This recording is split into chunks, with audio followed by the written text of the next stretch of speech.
el portugués de Misiones, o portuñol, o brasileiro.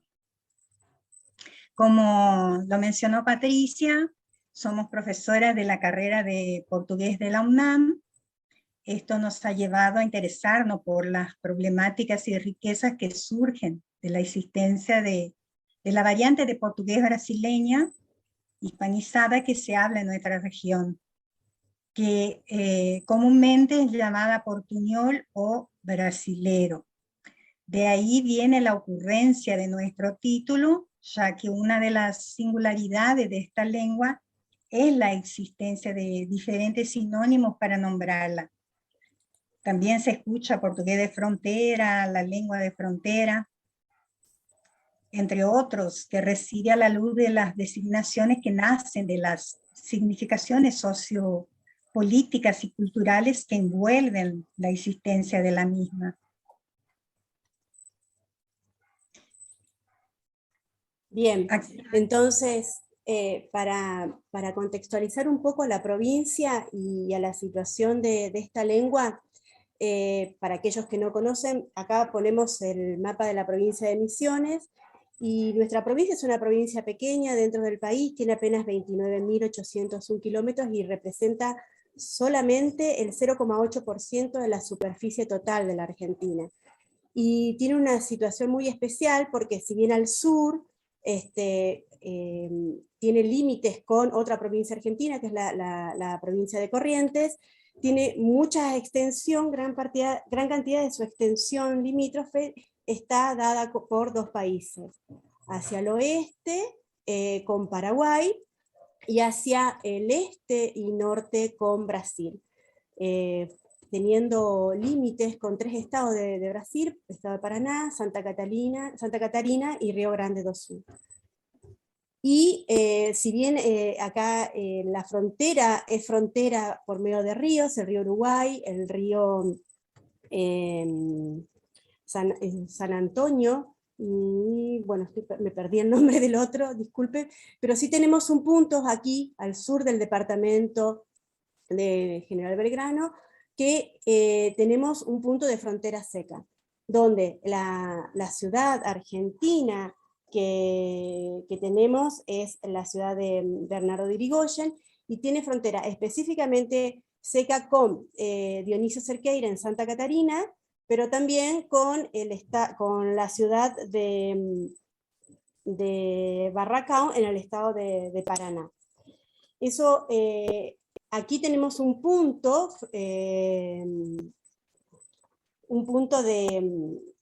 aduanero, ¿sí?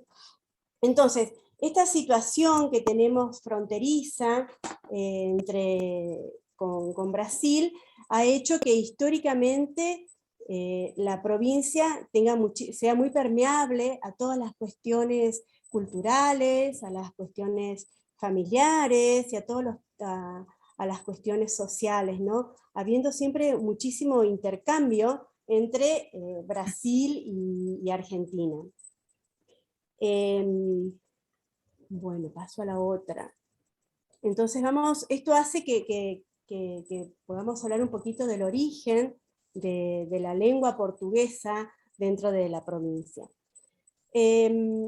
Según estudios que se han hecho de Alínsano, los primeros asentamientos en Argentina, en el límite argentino, que hablaban lengua portuguesa, datan más o menos del siglo XIX, 1843 más o menos. Por lo tanto, el uso de la lengua del lado argentino, digamos, lleva más o menos unos 150 años. ¿Cómo se realizaba esto? Bueno, los hablantes nativos brasileños venían hacia Argentina para hacer trabajos rurales. Pensemos también que eran personas que no tenían una lengua padrón, sino que traían la lengua que ellos hablaban, ¿no? Y esos habitantes empezaron a venir a hacer trabajos, y ya formaron familias y fueron formando algunas comunidades del lado argentino. A eso también, aparte de los brasileños nativos que venían hacia acá, también tenemos que pensar en colonias que eran ya de lo que se llamó lo que se llaman alemanes brasileros, ¿no? De asentamientos que había de alemanes que habían llegado a Brasil y que estaban viviendo allí. Entonces tenemos muchísimas poblaciones y lugares donde los alemanes, donde los brasileños son alemanes brasileños o brasileños nativos. Entonces, todo digamos, migraciones tenían como objetivo la búsqueda de tierras más aptas para la agricultura, al ir formando estas familias. Formaban familias, se casaban con otros y tenían que tener nuevas tierras para seguir creando sus familias, y bueno, y distintos desplazamientos que se fueron realizando después hacia otros puntos de la provincia, ¿sí? Es necesario también destacar que junto con estos brasileños que venían a Argentina y que empezaron a tener contacto con los argentinos que hablaban en español, también hubieron en la provincia distintas migraciones de países europeos, donde también se iban asentando en esas zonas, y entonces ahí se fue conformando una forma específica de hablar. Yo quiero contar una anécdota. Tengo una amiga con la que trabajo, ¿no? Que ella es descendiente de alemanes de 2 de Mayo. Y ella, por ejemplo, cuando empezó a estudiar alemán, ella hablaba alemán, pero cuando ella empieza a estudiar el alemán que se habla hoy en Alemania, ella se dio cuenta que tenía un montón de términos que eran del portugués, que ella pensaba que era del alemán. Por ejemplo, Chaleira. Ella siempre le había dicho Chaleira a la pava, pensando que era una palabra alemana, y cuando llegó a Alemania se dio cuenta que no era una palabra alemana, sino que era una palabra de acá del portugués. Entonces también existían esos contactos donde el portugués, más allá del portuñol, que es el que estudiamos nosotros, ha tenido influencia en otras lenguas que no son, españolas. Yo vuelvo al mapa porque si nosotros pensamos un poquito en el mapa y pensamos hoy cuáles son los puntos de contacto donde más se utiliza el portuñol, o portugués, o brasileiro, o portugués de Misiones, nos vamos a encontrar que es en toda esta zona acá, donde limita mucho, que estamos con el río Uruguay, es donde ocurre más toda la parte de Oberá, 25 de Mayo, Alén, Concepción, acá al sur. Es donde se utiliza la lengua, portugués de frontera, se utiliza mucho en la vida interior de las familias, pero también hay lugares que están mucho más cerca de la frontera donde también se lo utiliza en la vida, digamos, social. Se la puede ver en situaciones, por ejemplo, como un baile o un encuentro deportivo. Si nosotros vamos un poquito más al norte, ya es un poco menor, está más limitado, digamos, a lo familiar, que ya va a hablar eso Ibene, y en el resto de la provincia, si bien hoy se encuentran comunidades, acá en Posadas yo estuve trabajando mucho en una comunidad de hablantes de portuñol, si bien hay varias comunidades en el resto de la provincia, pero es con muchísimo menos uso y más limitado a la comunicación interna de la familia. Bueno, volvemos.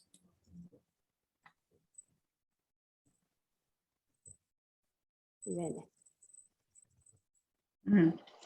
Bueno, los datos que presentó Silvina son sumamente importantes para saber, primeramente, que las comunidades de habla abarcan una amplia extensión geográfica de la provincia. Es una lengua de gran vitalidad que se ha desplegado en un universo sociolingüístico rico y complejo por tratarse de un contexto de bilingüismo social extendido. Además de los hablantes que la tienen como lengua materna, muchos otros la aprenden a hablar como segunda lengua. A su vez, conocer a los hechos sociales que la atraviesan son informaciones indispensables para descifrar sus componentes lingüísticos. ¿Cómo es esta lengua? ¿De qué se compone? ¿Cómo es usada? Como se dijo, las personas que inmigraban de Brasil eran campesinos y trabajadores rurales. Incluso los inmigrantes europeos, cuyo primer destino fue Brasil, ellos también provenían de las colonias de Brasil. Estas personas hablaban una lengua vernácula rural o dialectos rurales, como los designa Bortoni y Ricardo, una de las lingüistas entre muchos otros que han estudiado ampliamente a los dialectos del portugués de Brasil. Derivar de los dialectos rurales le ha otorgado a esta lengua características peculiares que se conservan a través del tiempo. Se conservaron sobre todo porque aquí en suelo argentino la lengua ha sufrido presión, no ha sufrido presión para cambiar sus formas arcaicas. Nunca ha sido ni la lengua de la escuela, ni la lengua para escribir, por lo cual las personas la siguen hablando como siempre se hizo.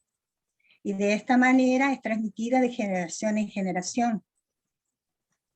Su faceta innovadora y variada se da a raíz del contacto con el español y por estar inmersa en la cultura argentina, lo que motiva diferentes alternativas para la comunicación, en donde se contactan de manera permanente universos significativos distintos en complejas posibilidades de sentido.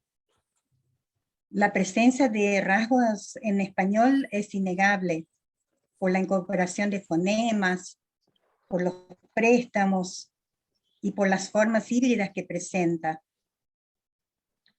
Asimismo, el castellano es parte esencial del entramado de los sistemas de representación de la cultura de los hablantes.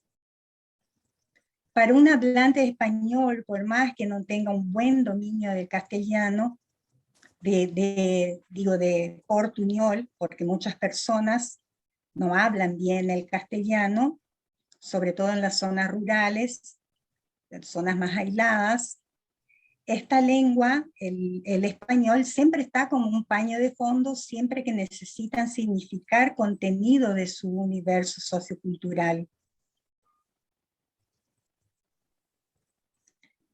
El portuñol está inmerso en un contexto de hablantes bilingües en que las lenguas se superponen formando un continuo, por lo cual lo que estudiamos la lengua debemos discriminar entre usos y cambios lingüísticos que al ser empleados de manera regular ya hacen parte de la lengua, y entre interacciones bilingües circunstanciales que motivan la alternancia de los códigos y formulaciones de enunciados mixtos, que es común escuchar en las interacciones de estos contextos bilingües.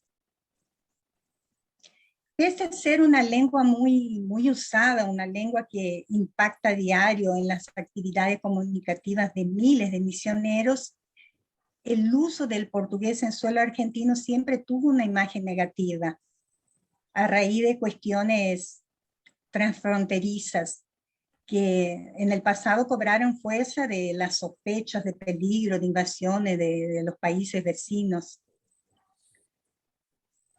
En medio de la serie de condiciones desfavorables vinculadas a los conflictos y al origen de los hablantes, sobre todo los brasileños, se prohibió hablar esta lengua en lugares públicos, principalmente en las escuelas, por lo cual el uso se restringió a los dominios de la casa. Esos sucesos sociopolíticos y culturales se impregnaron en la región, generando un contexto de bilingüismo diglósico en el cual el estatus de las dos lenguas es muy dispar. El español es la lengua oficial la lengua de la escuela y la única para la escritura, mientras que el portugués, si bien actualmente no está prohibido hablar, socialmente tiene un gran prestigio frente al español. Está estigmatizado, es una lengua caratulada como una lengua doméstica, se la define como una mezcla o como portugués mal hablado, o que no es, no es el verdadero portugués. La histórica visión negativa que se tiene de la lengua ha impregnado la cultura de las comunidades de habla y impidiendo que los propios hablantes la tengan en cuenta para otros roles, como la escritura, la literatura, el debate público. El desprestigio y el hecho de ser relegada a una lengua de uso doméstico influyó para que una parte se conserve de la manera en que hablaban los inmigrantes, mientras que otra parte ha cambiado, ya que inmersa en contexto argentino tuvo que adaptarse a las demandas socioculturales, o por necesidad o de manera impuesta. Los hablantes al aprender a hablar español, incorporaran nuevo vocabulario a su lengua nativa y resignificaran otros. En consecuencia, al compararla con el portugués estándar de Brasil, muestra significativas modificaciones. Más o menos eso resume, digamos, un poco lo que nosotros venimos investigando. A ver, Silvina, vos podés hablar de nuestras investigaciones. Bueno, nosotros, como decíamos al comienzo, estamos en la segunda etapa de investigación sobre el portuñol o el portugués hablado en Misiones. Y bueno, esta información que dimos hasta ahora es lo que pudimos recolectar en la primera etapa, y ahora en esta segunda etapa estamos trabajando un poco en estas cuestiones, basándonos un poco en estas cuestiones sociolingüísticas que tienen que ver con el estatus de la lengua, de esta lengua hablada frente al español, ¿no? Y a otras lenguas. Y, inclusive, qué pasa en las escuelas y en cuestiones también de políticas lingüísticas, qué es lo que está pasando, qué pasa con el portugués y el portuñol dentro de las escuelas, ¿no? Las valoraciones. Por otro lado, también hay un grupo de personas que está con nosotros en el proyecto que está trabajando sobre la cuestión de la literatura, qué textos literarios hay escritos en estas lenguas, ¿no? Cómo aparecen esas manifestaciones. No solamente si hay algo escrito, sino también qué pasa desde la oralidad, qué cosas se dicen oralmente que tengan que ver con lo literario. Y también Ibene, que empezó ahora a trabajar un poco, o sea, que da el puntapié, digamos, con su trabajo de tesina, un poco ver, hacer una descripción sistémico-funcional de cómo es esta lengua. Específicamente acá en la provincia, ¿no? Ver cómo está conformada la gramática, qué cosas toma del español, qué cosas, qué léxicos, cómo es la fonética y qué diferencias y qué, digamos, que hay entre esa lengua, digamos, que está como en el medio a veces entre el español y el portugués, ¿no? Esas son algunas de las investigaciones. Lo que queríamos al final, hay un texto que Ibene presenta para que se vea un poco de cómo es una transcripción de cómo es esta lengua hablada. ¿Tá? Entonces, bueno, voy a poner esto. Ahí está. Sí, estábamos pensando así, si nos quedaba tiempo, mostrar el texto, hablar un poquito porque es un texto, una muestra, ¿no? De un género cómico relatado por una informante de 31 años que es residente en la zona semiurbana del Soberbio.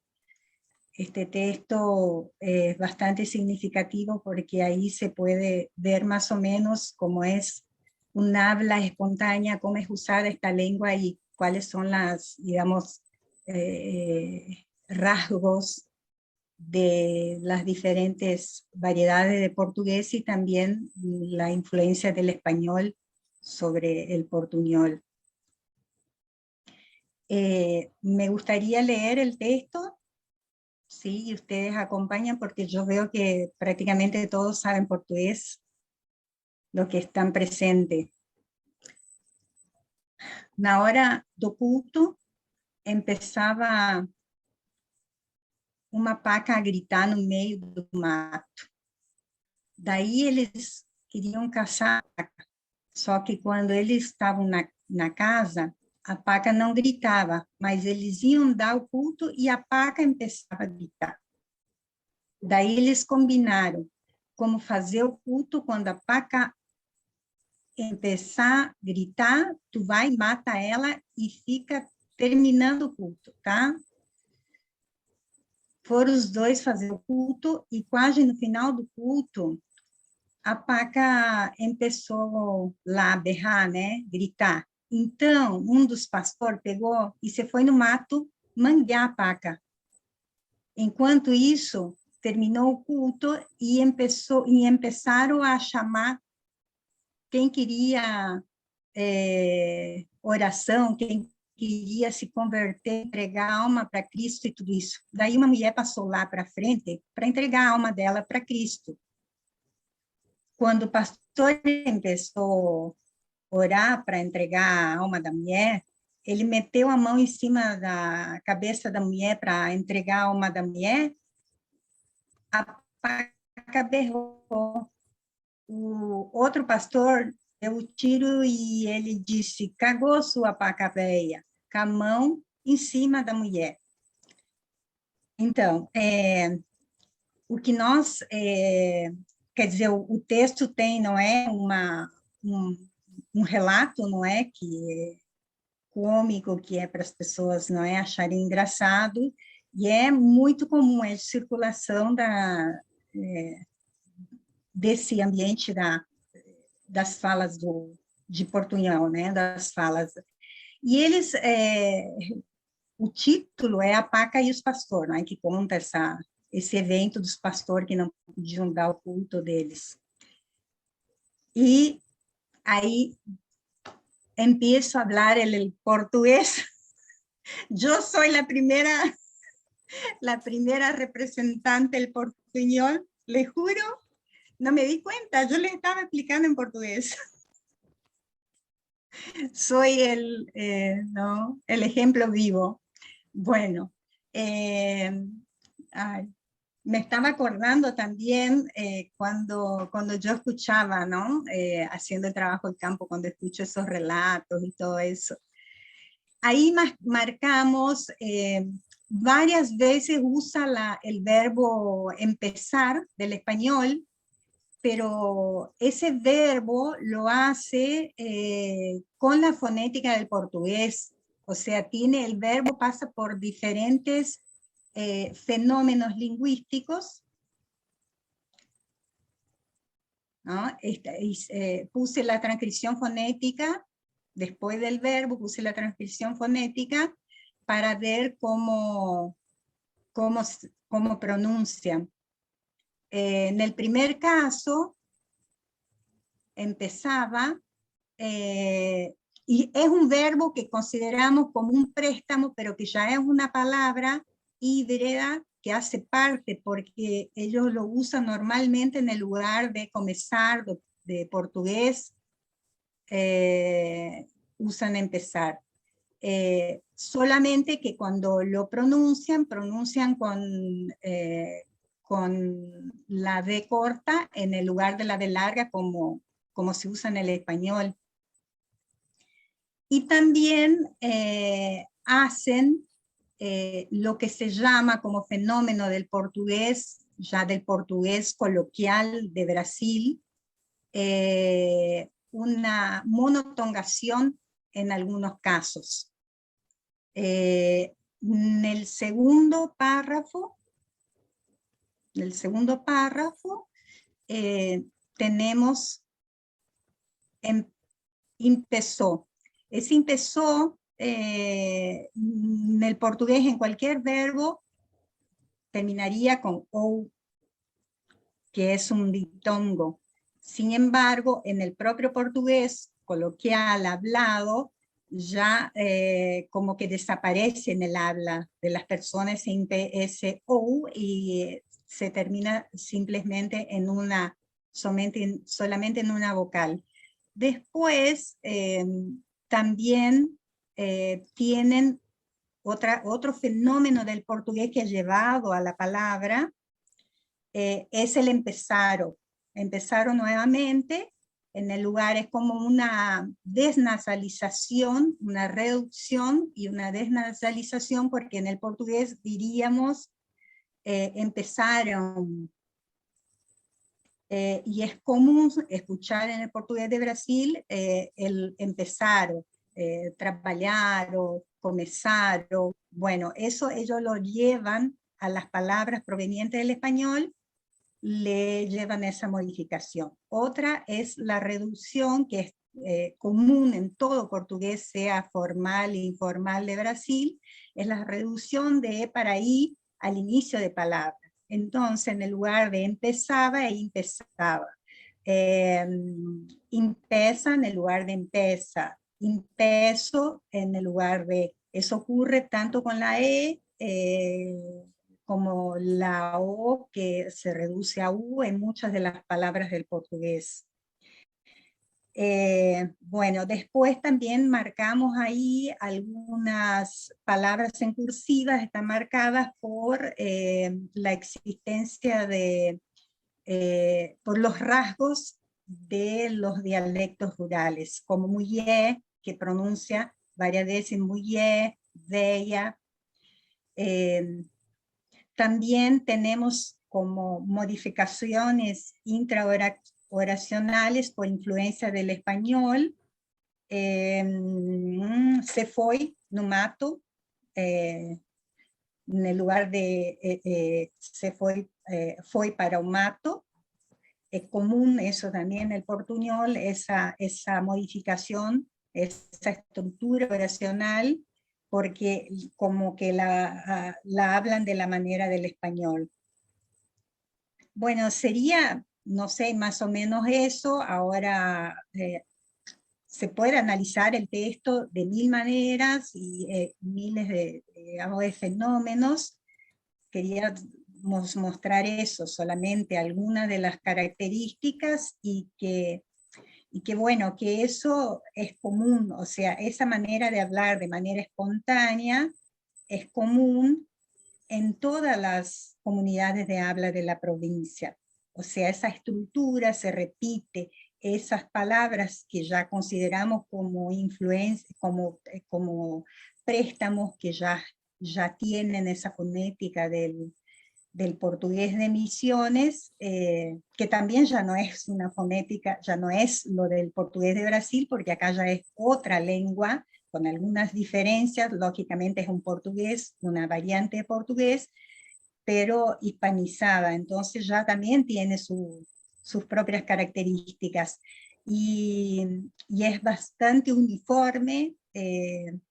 Cuando se escucha esas interacciones entre los hablantes, se repite lo mismo en todos los lugares.